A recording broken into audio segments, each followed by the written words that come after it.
இந்த மாதிரி பெரிய பெரிய திட்டங்கள்லாம் ஆட்சிக்கு வந்த உடனே செய்ய மாட்டாங்க. அந்த ஆட்சி முடிகிற டைமில், அந்த கடைசி 6 மாதம், அந்த 1 வருஷம், அந்த 1.5 வருஷத்தில் அதுக்கான திட்டத்தை கொண்டு வருவாங்க, அதுக்கான அடிக்கலை நாட்டுவாங்க. அதுக்கப்புறம் எலெக்ஷன் வரும், தோத்துருவாங்க. கேட்டால் எங்கள் ஆட்சி தான் முடிஞ்சிருச்சே அப்படின்னு நாடகம் ஆடுவாங்க. இல்லை, நான் தெரியாமல் தான் கேட்குறேன். மக்கள் மேலே உங்களுக்கு உண்மையிலே அந்த அக்கறை இருந்துச்சுன்னா ஆட்சிக்கு வந்த உடனே இந்த மாதிரி பெரிய பெரிய திட்டங்கள்லாம் ஸ்டார்ட் பண்ண வேண்டியது தானே. அதனால் ஆட்சி முடியும் போது அடிக்கல் நாட்டுறது, ஓட்டுக்காக என்னென்னலாம் பேசுவீங்க. ஆனால் மக்கள் இதெல்லாம் நம்புறதுக்கு அவங்க ஏமாளிங்க நினச்சிங்களா? மக்களே, நம்மளுடைய ஆட்சி அமைஞ்சதும் இந்த மாதிரி பெரிய பெரிய திட்டங்கள்லாம் உடனே ஸ்டார்ட் பண்ணுவோம். அதை அந்த 5 வருஷத்துக்குள்ள அதை முடிக்கவும் ட்ரை பண்ணுவோம்.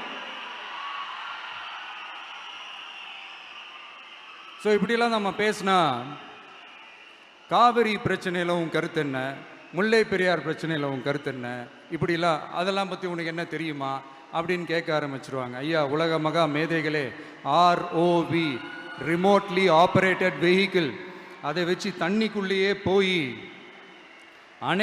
அணைகளோட உறுதித்தன்மையை ஆராய்ச்சி பார்க்குற வரைக்கும் நான் எல்லாம் தெரிஞ்சு தான் வச்சிருக்கிறேன்.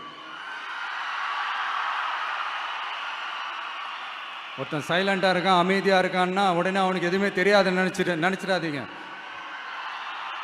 சும்மா கருத்து சொல்லிக்கிட்டு கம்பு சுற்றிக்கிட்டு இருந்தால் எல்லாமே நடந்துருமா? நசன் பேசி அதை கேட்டு மக்கள் வெறுத்து போயிட்டாங்க.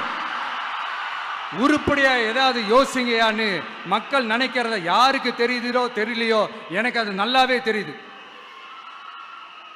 உரிய இடத்துக்கு போய் சம்பந்தப்பட்டவங்களோட பேசி அதுக்கான சொல்யூஷன் என்னன்னு தெரிஞ்சுக்கிட்டு அதை ப்ராப்பராக எக்ஸிக்யூட் பண்ணணும். அடுத்து, நம்மளுடைய கடல் விவசாயிகளான நம்மளுடைய மீனவர்களுடைய பிரச்சனைக்கு அப்பப்போ எந்திரிச்சு கடிதம் எழுதிட்டு திரும்ப தூங்க போயிடுவார். அவ்வளோதான், அதோட அது அப்படியே கிடக்கும். மானே, தேனே, பொன்மானே, இப்படிலாம் கடிதம் எழுதுறதெல்லாம் வேலைக்கே ஆகாது. ஒன்றிய அரசுக்கு அந்த உண்மையான உணர்வுபூர்வமான அந்த அழுத்தத்தை கொடுக்கணும். நம்ம மீனவர்கள் மேல அவங்க கையே வைக்கக்கூடாது, கையே வைக்க விடக்கூடாது. அவங்களுக்கான அந்த பாதுகாப்பு பக்காவா இருக்கணும். அதுதான் நம்மளுடைய ஒரே அஜெண்டா. மீனவர்களே, அடுத்து நம்மளுடைய ஆட்சி தான். கவலைப்படாதீங்க, தைரியமா இருங்க, உங்களுக்கான பாதுகாப்பு பக்காவா இருக்கும். இப்படி இருக்கும்போது அடுத்ததும் நாங்க தான் அப்படின்னு சிஎம் சார் சொல்லுவாங்க. அதெல்லாம் நடக்கவே நடக்காது. 2வது முறை வந்ததெல்லாம் சரித்திரமே கிடையாது. இந்த சைனாவில் கிரேட் வால் ஆஃப் சைனா கேள்விப்பட்டிருப்பீங்க. அதோடைய நீளத்தை விட பெரிய டாஸ்க் இது. ஆனானப்பட்ட அவங்க அப்பாவாலே முடியல.